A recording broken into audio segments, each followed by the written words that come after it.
Good morning. I am Casey West for those of you who don't know me. So happy to be with you on this Wednesday. I have to ask, how are y'all doing? To say that the last few months have been interesting would be an understatement. Very bizarre, crazy times that we're living in. And so maybe you're feeling really distraught and anxious and unsure about the future, unsure about what's going on right now with everything with the virus and just how it's affecting everything. Maybe you are feeling actually pretty content and glad that things have slowed down and that you're able to spend more time with your family and maybe do things that you haven't gotten the opportunity to do before when life was so busy. Or maybe you're feeling very depressed and down and not motivated. Maybe it's hard for you to get out of bed or do basic things like shower. No matter where you're at, I can honestly say that I've been there. I have been struggling a lot during this quarantine, I guess is what you would say. So when this first happened, I was super excited to be able to work from home in my pajamas, and I really like change, so when something new or different happens from the normal routine, I usually I'm pretty excited about that. But after a while, this time has really taken a toll on me, and I've been very overwhelmed with work because it has not slowed down, and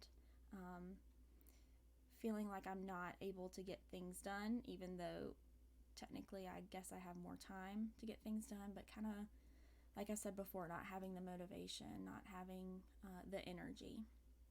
And so one night a few weeks ago in particular, I was laying in bed, I couldn't sleep. I kept thinking about all the things I have to do and just kind of feeling like a failure because I hadn't gotten these things done. And I was also feeling, very drained and depressed. And so I prayed to God and I said, God, if I'm not able to keep it together and be strong during this time, what will that do for my testimony? What will people say, about me and about you? What if they say, what's so special about Casey's, God, if she's still very anxious and overwhelmed and not able to be strong? And I just heard him respond to me in a very calming way, and he said, Casey, I don't need you to be strong for me.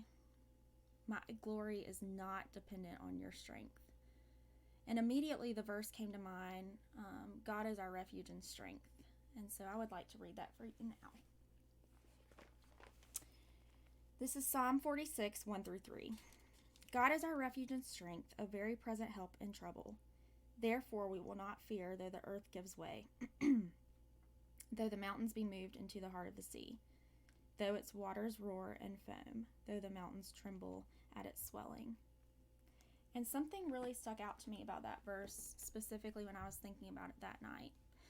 It says that God is our refuge and strength. It doesn't say that God is a refuge and strength. He's our refuge and strength. And so God is not an option for strength. He is the source of it. I don't know where you're at today, whether you're high on the mountaintop or whether you are deep down in the valley and you're just really struggling. But I just wanted to encourage you and remind you that God is your source of strength. And so please lean on him. Please consistently look to him and know that you don't have to do it alone at all. I also want to encourage you, I love that we've been doing these videos and kind of had the opportunity to do things we didn't before the virus. But with that, I would just encourage you that although we're not seeing each other as a church body face to face weekly, that, we're still here and maybe we can still be here for each other. And so I'm going to not speak for everyone, but I'm going to speak for myself and say that if you need to talk to somebody or if you just need an encouragement or just to vent, I'm here for you. But God is your main source of strength. So I hope you guys have a great rest of your week. and just be encouraged that you don't have to rely on yourself. All right.